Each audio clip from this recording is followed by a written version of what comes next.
여러분, 성경에서 가장 지혜로운 사람이 누굽니까? 솔로몬입니까? 우리가 솔로몬을 많이 생각하죠. 자, 이 질문은 지혜를 무엇이라고 생각하느냐에 따라서 답이 달라집니다. 지혜가 뭡니까? 지혜는 하나님을 경외하는 거죠. 잠언 9장 10절 상반절 말씀입니다. 여호와를 경외하는 것이 지혜의 근본이요. 근데 솔로몬이 하나님을 경외했습니까? 처음에는 경외했습니다. 하지만 말년에는 하나님을 떠났습니다. 열왕기상 11장 9절 상반절 말씀입니다. 솔로몬이 마음을 돌려 이스라엘의 하나님 여호와를 떠남으로 여호와께서 그에게 진노하시니라. 그러면 솔로몬이 지혜로운 사람이라 그럴 수 있을까요? 자, 성경에서 가장 강한 사람은 누굽니까? 강하다 그러면은 삼손이 대표적인 사람이죠. 근데 사실 이 질문도 강한 것이 무엇이냐에 따라서 답이 달라집니다. 여러분, 유리와 쇠 중에 어느 게 더 강합니까? 유리와 쇠가 부딪히면 어느 게 깨집니까? 유리가 깨지죠. 그러니까 쇠가 더 강한 것 같습니다. 하지만 유리와 쇠를 서로 긁으면은 어느 것에 흠집이 생깁니까? 쇠에 생기죠. 여러분, 쇠못으로 유리를 긁어도 유리창을 한번 긁어보십시오. 유리에 흠집이 생기지 않습니다. 반면에 유리 조각으로 철판을 긁으면은 철판에 흠집이 생깁니다. 자, 이렇게 보면은 유리가 더 강한 것 같습니다. 왜 어떨 때는 쇠가 더 강하고 어떨 때는 유리가 더 강할까요? 그건 강하다는 말의 뜻이 다르기 때문입니다. 강하다는 말은 크게 두 가지 뜻을 가지고 있습니다. 하나는 단단하다는 뜻입니다. 유리는 쇠보다 더 단단합니다. 그래서 쇠에 흠집을 낼 수 있는 겁니다. 또 다른 하나는 굳세다는 겁니다. 쇠가 유리보다 더 굳셉니다. 그래서 쇠는 유리를 깰 수 있는 겁니다. 자, 삼손이 강한 사람인데 삼손이 유리처럼 강합니까? 쇠처럼 강합니까? 자, 삼손의 모습을 보십시오. 블레셋 군대와 여러 번 싸워서 항상 이겼습니다. 하지만 들릴라의 유혹에 넘어져서 깨지고 무너져 버렸습니다. 유리 같은가요? 쇠 같은가요? 유리 같죠. 삼손은 유리처럼 강한 사람입니다. 블레셋 군사와 싸워도 전혀 흠집이 생기지 않습니다. 항상 이깁니다. 그러나 믿음을 굳세게 지키지 못해서 본래 힘을 다 잃어버리고 망한 겁니다. 세상에는 유리처럼 강한 사람들이 있습니다. 이런 사람은 성격이 사납고 힘도 세고 말도 잘합니다. 그래서 다른 사람들에게 상처를 주고 당장은 이기는 것 같습니다. 그러나 자기의 본래 모습을 굳세게 지키지 못합니다. 함부로 행동하다가 본래 모습 혹은 본질을 잃어버리고 무너져 버립니다. 반면에 쇠처럼 강한 사람도 있습니다. 이런 사람은 성격이나 행동이 사납지 않습니다. 다른 사람에게 상처를 주지 않습니다. 오히려 자기가 상처를 받습니다. 그러나 자기의 본래 모습을 굳세게 지킵니다. 여러분, 우리는 어떤 사람이 되기를 원하는 겁니까? 당장은 지는 것 같고 당장은 내가 좀 상처를 입어도 내가 옳다고 믿는 것을 굳세게 지켜서 끝내 목표를 이루는 사람이 되는 것이 우리의 목표 아닙니까? 삼손은 아마 성경에서 가장 힘이 강한 사람일 겁니다. 그러나 강인하지 못해서 무너졌습니다. 이에 반해서 힘은 강하지 않은 것 같았으나 아주 강인한 사람들이 있었습니다. 성경의 위인들은 전부 다 강인한 사람들입니다. 모세, 지독하죠? 절대로 안 무너지죠? 넘어져도 일어나죠? 다윗, 다니엘, 바울, 이런 사람들이 얼마나 강인합니까? 자, 예를 들어서 바울을 한번 보십시오. 바울이 정말 약한 사람처럼 보입니다. 고린도후서 11장 23절 하반절부터 25절까지의 말씀을 제가 봉독해 드리겠습니다.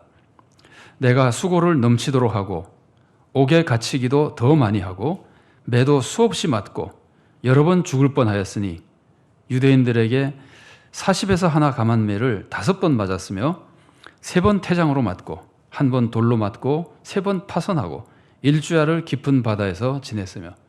굉장히 연약한 사람처럼 보이죠. 수없이 상처받은 사람입니다. 그러나 고린도후서 4장 8절부터 10절에서 바울은 말할 수 없이 강인한 모습을 보여줍니다. 우리가 사방으로 우겨쌈을 당하여도 쌓이지 아니하며 답답한 일을 당하여도 낙심하지 아니하며 박해를 받아도 버림바 되지 아니하며 거꾸러뜨림을 당하여도 망하지 아니하고 우리가 항상 예수의 죽음을 몸에 짊어짐은 예수의 생명이 또한 우리 몸에 나타나게 하려 함이라. 바울은 수없이 상처를 받고 여러 가지로 고통을 겪었으나 절대로 본래 모습이 깨지지 않았습니다. 끝까지 믿음의 소망을 이루고 말았습니다. 여러분, 사람은 가진 게 많다고 강해지는 것 아닙니다. 삼손은 대단한 완력을 가지고 있었습니다. 그러나 들릴라 앞에서 힘없이 무너졌습니다. 솔로몬은 대단한 지혜를 가지고 있었고 엄청난 부귀영화와 권세를 가지고 있었습니다. 그러나 이방 여인들 앞에서 힘없이 무너졌습니다. 삼손과 솔로몬은 하나님의 축복으로 그런 힘과 지혜를 얻었습니다. 다른 데서 온 것이 아닙니다. 하나님이 주신 겁니다. 그런데도 약했습니다. 사람은 하나님의 축복을 받고 하나님의 은사를 받는다고 강해지는 것이 아닙니다. 여러분, 목회자들 중에 은사와 축복을 많이 받은 사람들이 오히려 목사의 본질을 잃고 무너지는 경우가 없지 않아 적지 않게 있지 않습니까? 한국 교회는 지금 위기에 빠져 있습니다. 그런데 한국 교회에 돈이 없습니까? 사람이 없습니까? 아마 한국 교회는 우리나라에서 가장 강한 집단 중에 하나일 겁니다. 한국 교회는 정말 강한 집단입니다. 그러나 교회의 본질을 지키는 강인한 모습을 가지고 있습니까? 한국 교회에 있는 교회들이 다 잘못된 것은 아니지만 잘못된 교회들이 적지 않습니다. 세상에 썩어질 그 욕심을 채우려고 교회의 본질을 포기하는 경우도 있습니다. 교세를 유지하는 데 도움이 될 것 같다고 해서 세습을 강행하기도 합니다. 성도들끼리도 서로 직분을 명예로 생각하고 경쟁하며 시기하며 다투는 모습도 있습니다. 이런 것들은 다 유리처럼 겉 표면만 지키고 본질은 깨뜨리는 모습들입니다. 왜 우리가 유리처럼 겉표면만 지키고 본질은 지키지 못하는, 굳세지 못한 연약한 성도가 되고 연약한 교회가 되었을까요? 삼손의 모습을 보십시오. 삼손이 왜 약해졌습니까? 들릴라를 얻기 위해서였습니다. 삼손은 들릴라가 자기의 사랑을 인정해 주지 않자 견딜 수 없었습니다. 그러다가 들릴라를 잃을 것 같았습니다. 그래서 들릴라를 얻기 위해서 힘의 비밀을 알려준 겁니다. 삼손이 힘의 비밀을 알려주면 어떻게 됩니까? 그러면 누군가가 삼손의 머리를 잘라버릴 위험이 있죠. 머리카락을 자르면 어떻게 됩니까? 머리카락을 자르면은 그 머리카락을 자르지 말라고 하신 하나님의 명령을 어기게 되는 겁니다. 그래서 힘의 비밀을 알려주는 것은 하나님과의 관계를 위기로 몰아넣는 일입니다. 그런데도 삼손은 들릴라를 얻기 위해서 힘의 비밀을 알려줬습니다. 이것은 들릴라를 얻기 위해서 하나님을 버린 것과 같습니다. 달리 말하면 하나님을 버리고 육체의 소욕을 따른 행동입니다. 한마디로 삼손은 육체의 소욕을 따르다가 약해지고 깨져버린 겁니다. 삼손만 그런 것이 아닙니다. 첫 인간도 그랬습니다. 여러분, 하나님은 아담과 하와에게 선악과를 먹지 말라 그러셨습니다. 먹으면 죽는다 그러셨습니다. 그런데 뱀이 나타나서 선악과를 먹으면 죽는 것이 아니라 죽기는커녕 더 지혜로워진다고 거짓말을 했습니다. 하와가 그 말을 듣고 그 말을 마음에 두고 선악과를 바라보니까 선악과가 정말 지혜롭게 할 만큼 탐스러워 보였습니다. 하와는 음식에 대한 육체의 소욕, 혹은 자기가 더 강해지고 싶은, 더 지혜로우시고 더 능력 있는 사람, 우리 지금 표현을 하자면 더 성공하고 싶은 욕심, 이러한 육체의 소욕을 따라서 선악과를 먹은 겁니다. 무너져 버린 거죠. 여러분, 육체의 소욕은 여러 가지로 나타납니다. 갈라디아서 5장을 보면은 육체의 소욕을 따르지 말라 그러면서 육체의 일을 15가지 알려줍니다. 그러니까 이 육체의 일이, 갈라디아서에서 가르치는 육체의 일이 육체의 소욕을 따르는 대표적인 모습들인 겁니다.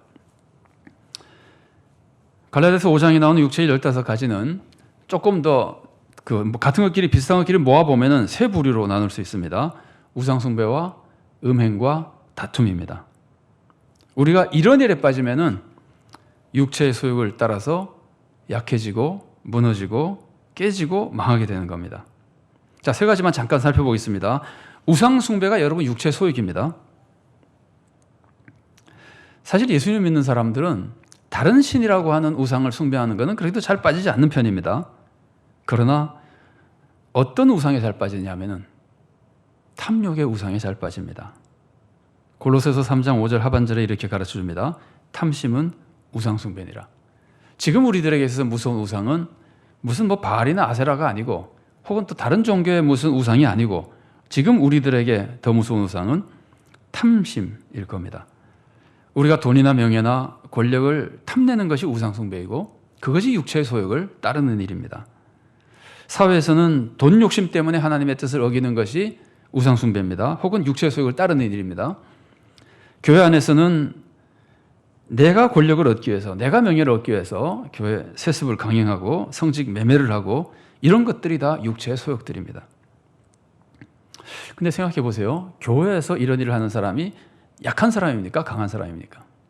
여러분, 힘없는 사람이 교회를 세습합니까? 힘이 있는 사람이 합니까? 힘없는 사람이 직분을 얻으려고 나섭니까? 힘이 있는 사람이 직분을 얻으려고 인간적인 방법 같은 걸 쓰는 겁니까? 이런 일을 하는 사람들은 사실 교회에서 강한 사람들입니다. 그러나 성도의 본질을 잃어버립니다.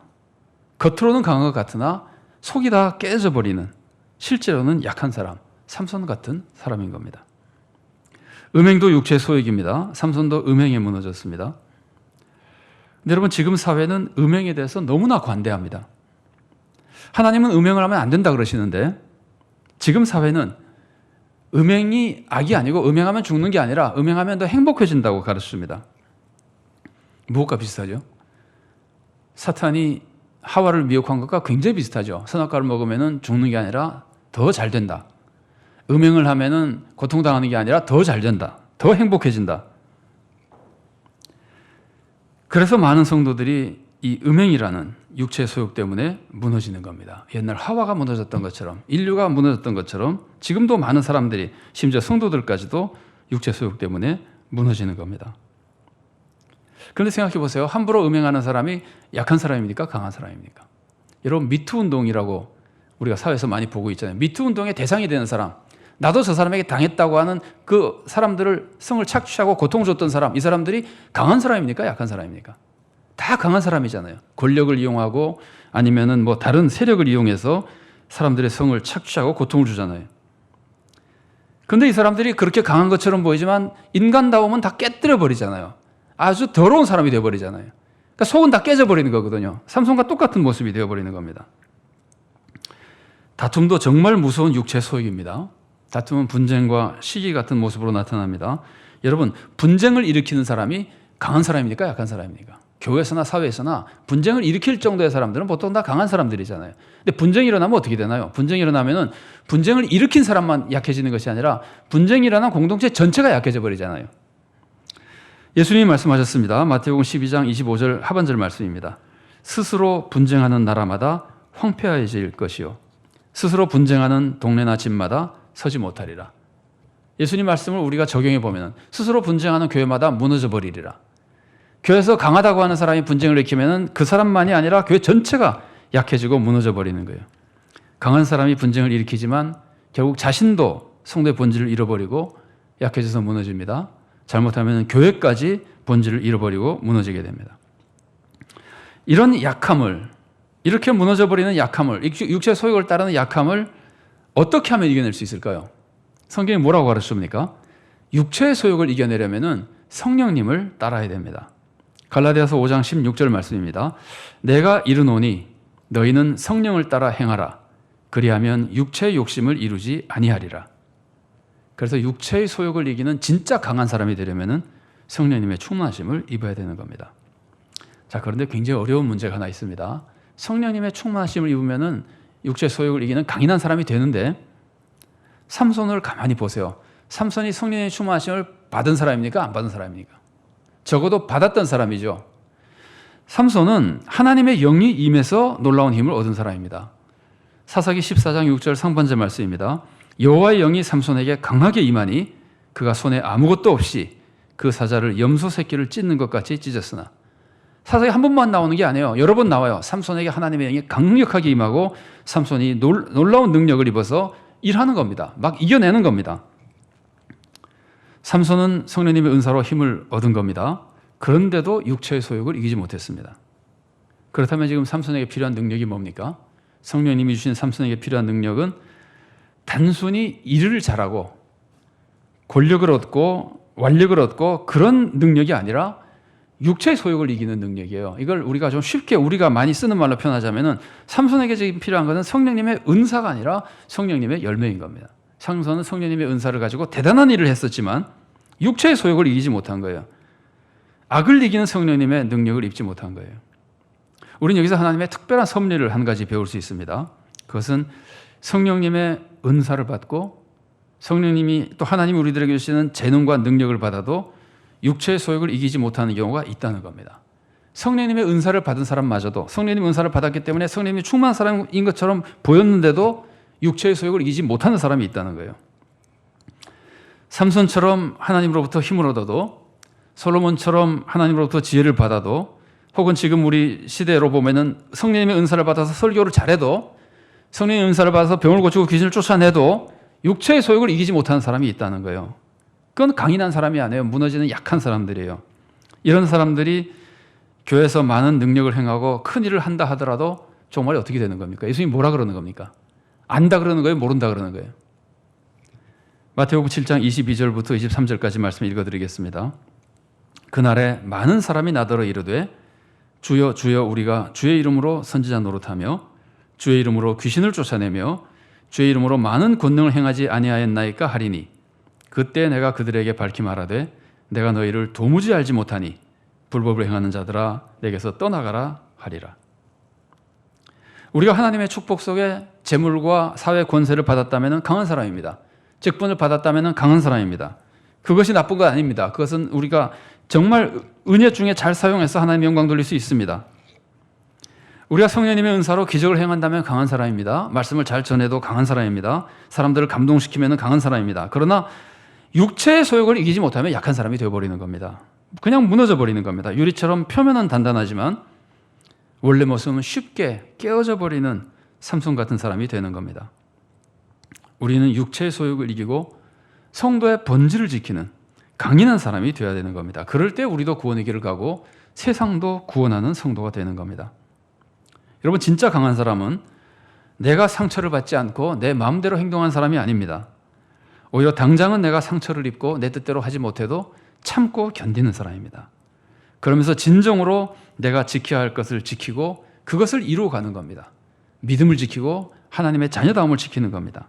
그래서 선을 이루어가는 사람입니다. 그게 진짜 강한 사람입니다. 여러분, 교회에서나 세상에서나 당장 이기려고 하지 마십시오. 당장 내 체면 세우려고 하지 마십시오. 당장 고통 피하려고 하지 마십시오. 당장 내 뜻대로 하려고 하지 마십시오.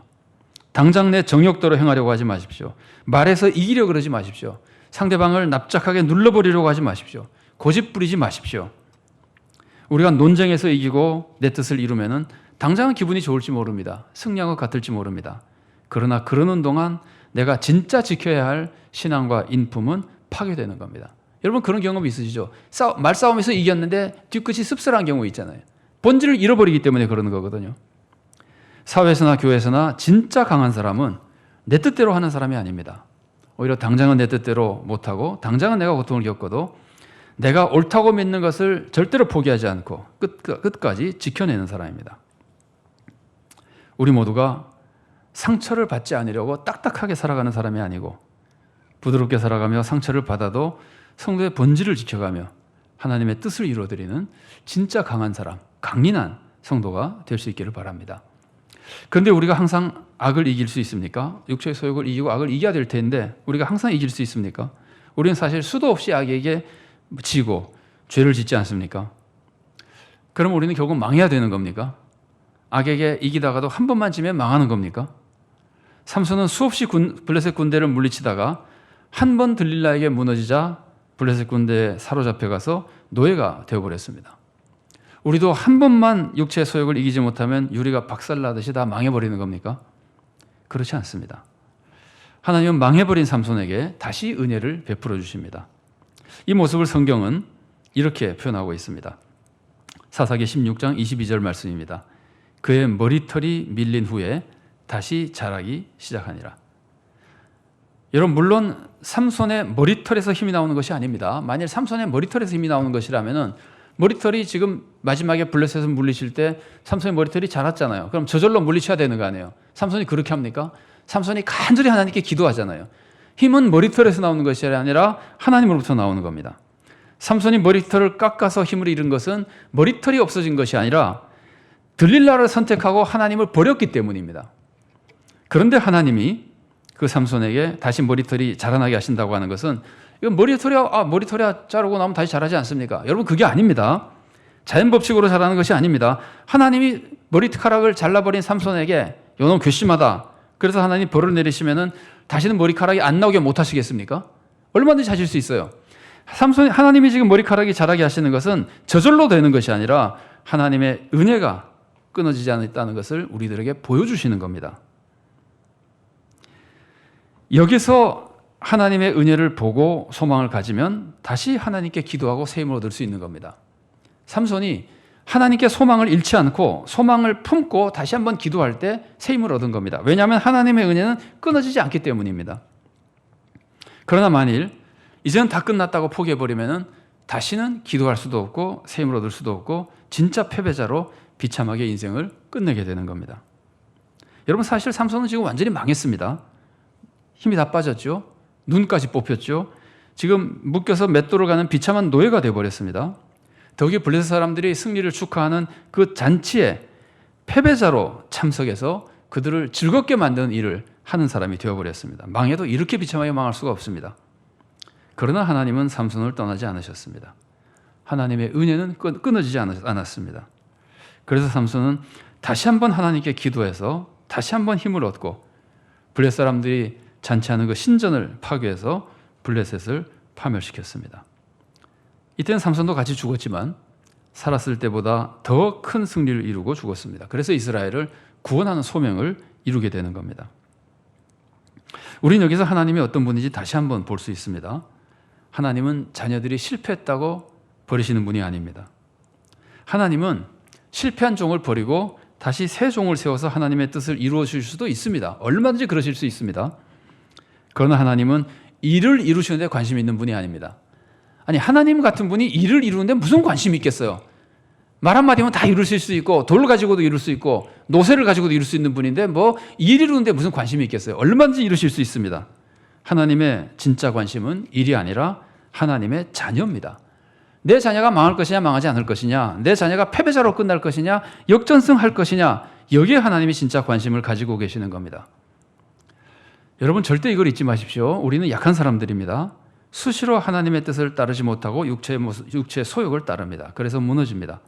그런데 이때 하나님이 어떻게 하시느냐는 말이에요. 이때도 하나님은 우리를 버리지 않으십니다. 회복의 은혜를 내려주십니다. 소망을 주시고 새 힘을 주시고 우리의 본질을 회복하게 도와주십니다. 악에게 졌지만 역전승하도록 도와주십니다. 우리가 넘어졌다고 포기하거나 낙심하지 않고 하나님을 신뢰하며 하나님께 기도하면 하나님이 역전승하게 해주시는 겁니다. 물론 우리는 강인한 성도가 돼야 됩니다. 할 수만 있으면 육체의 소욕을 따르지 말아야 됩니다. 아무리 그래도 그러나 우리가 이 세상에서 사는 동안 육체의 소욕을 한 번도 따르지 않고 계속해서 이겨나가는 강인한 성도가 될 수는 없습니다. 그거는 내세에서나 그렇게 되는 겁니다. 그래서 우리가 넘어진다 하더라도 우리는 이렇게 넘어져도 하나님의 자녀이기 때문에 또다시 역전승할 수 있는 겁니다. 우리 개인만 그런 것이 아닙니다. 교회도 마찬가지입니다. 한국교회는 지금 굉장히 어려운 시기를 지나고 있습니다. 그런데 한국교회가 약합니까? 교회마다 다릅니다. 교회마다 힘없는 교회들도 많이 있습니다. 그러나 한국교회를 전체적으로 놓고 보면 돈 있고 사람이 있습니다. 심지어 성령님의 은사도 여러 교회에서 수없이 많이 나타납니다. 그런데도 우리는 본질을 잃고 무너져가고 있는 겁니다. 삼손 같은 모습이잖아요. 그러나 삼손에게 그러셨던 것처럼 하나님은 한국교회에도 회복의 은혜를 내려주고 싶어 하십니다. 한국교회가 많은 실수를 저지르고 무너진다 하더라도, 무너져가는 것처럼 우리 눈에 보인다 하더라도 여러분, 목사와 교회를 바라보면서 낙심하면 안 됩니다. 우리는 하나님을 바라봐야 됩니다. 하나님은 한국교회 머리털이 다시 자라게 해주십니다. 우리가 겸손히 우리의 잘못을 회개하고 진심으로 하나님을 영화롭게 하기를 원하며 진심으로 하나님의 뜻을 이루어드리기를 원하는 열정 속에 하나님께 간구하면 하나님은 우리를 회복시켜 주십니다.